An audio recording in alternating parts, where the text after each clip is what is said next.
চিকিৎসার জন্য প্রতি বছরই ভারতের উদ্দেশ্যে ভ্রমণ করেন বাংলাদেশিরা। দিল্লি, মুম্বাই, হায়দ্রাবাদ, চেন্নাই এবং বর্তমানে উন্নত চিকিৎসার জন্য বাংলাদেশিদের পছন্দের স্থান বেঙ্গালুরু। কোথায় যায় না বাংলাদেশিরা? যাদের পাসপোর্ট আছে তারা একবার হলেও ভারতে গেছে এবং ভারতে যায়নি এমন পাসপোর্টধারী বাংলাদেশি খুঁজে পাওয়া মুশকিল। ছোট থেকে বড় অনেকে যে কোনো সমস্যা হলেই দৌড় দেন ভারতে। চিকিৎসার জন্য বাংলাদেশিদের ওপর নির্ভরশীল ভারতের, বিশেষ করে পশ্চিমবঙ্গের হাসপাতালগুলো। অধিকাংশ বাংলাদেশির প্রথম ও প্রধান গন্তব্য হলো কলকাতা, তারপর কলকাতা দিয়ে অন্য গন্তব্যে পৌঁছায়।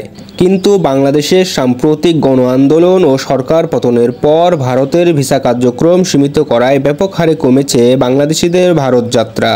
আন্দোলনের পর অবস্থার উন্নতি হলেও বাংলাদেশিরা ঘুরতে যাওয়া, চিকিৎসা, ব্যবসা ও উন্নত শিক্ষার উদ্দেশ্যে ব্যাপক হারে ভারত ভ্রমণ করতে চাইলেও ভিসার মেয়াদ শেষ হয়ে যাওয়া, নতুন ভিসা আবেদন করতে না পারা, আইভ্যাকের সীমিত কার্যক্রম, ফাঁকা পাসপোর্ট পাওয়া ছাড়াও নানা কারণে অধিক পরিমাণে বাংলাদেশিদের ভ্রমণ ব্যাহত হয়েছে। বরাবরের মতো অনেক আগে থেকেই প্রতি বছর বাংলাদেশ হতে ভারতে অসংখ্য মানুষ শিক্ষা, চিকিৎসা ও ভ্রমণের উদ্দেশ্যে পাড়ি জমায়। ভারতে ভ্রমণের শীর্ষে বাংলাদেশি পর্যটকরা, এতে কোনো সন্দেহ নেই। আপনি ভারতে ঘুরতে যাওয়া বিদেশি পর্যটকদের পরিসংখ্যান ও গত বছরের সমস্ত রেকর্ড চেক করলে জানতে পারবেন। বিশেষ করে করোনার পরে ভারতের বেঙ্গালুরু ও কলকাতায় প্রচুর পরিমাণে রোগী নিয়মিত চিকিৎসা সেবা নিচ্ছেন। এছাড়াও সকল ভ্রমণ পিপাসু বাঙালিদের প্রথম পছন্দের জায়গা হলো ভারত। এমনকি বর্তমান সময়ে ভারতের বিভিন্ন শিক্ষা প্রতিষ্ঠানে বাংলাদেশি শিক্ষার্থীদের উপস্থিতি বাড়তেই আছে। সুতরাং স্পষ্টই দেখা যাচ্ছে ভারতের পর্যটন শিল্প ও চিকিৎসা খাত বাংলাদেশিদের ওপর অনেকটাই নির্ভরশীল। বিশেষ করে পশ্চিমবঙ্গের অর্থনীতিতে বাংলাদেশি পর্যটকদের অবদান উল্লেখযোগ্য। ভারতের বর্ডার হতে শুরু করে ট্যাক্সি, ভ্যান চালক, ট্রাভেল এজেন্ট, হোটেল ব্যবসায়ী, ফুটপাতের পান দোকানদার থেকে শুরু করে বড় বড় শোরুমের বেচাকেনাতে বড় ধরনের প্রভাব পড়েছে বাংলাদেশি পর্যটকদের অনুপস্থিতিতে।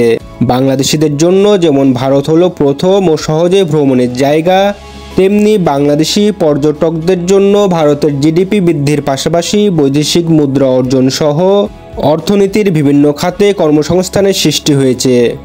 অতএব দুই দেশের মধ্যে নিবিড় ও সৌহার্দ্যপূর্ণ সম্পর্ক অতি জরুরি।